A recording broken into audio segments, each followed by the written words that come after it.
بس انا بجد فرحانه قوي اني قفلت بامتحان الفيزيكس. يعني انت متخيله ان محدش قفل غيري؟ مقفله فيزيكس بس؟ لو انا قدك يا بنتي كنت مقفله كل المواد، طالعه الاولى على المدرسه كمان.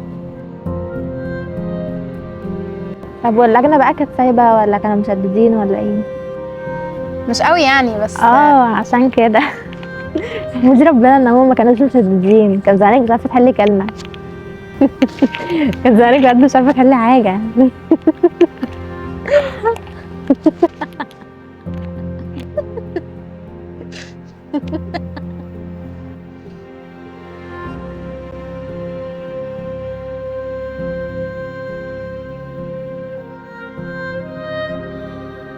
شفتي مريم مقفلة الفيزيكس، ذكية جدا ما شاء الله. ذكيه؟ دي حاله الامتحان كله مع اصحابها، ده هي حتى قايله لي ان اللجنه ما كانتش شديده.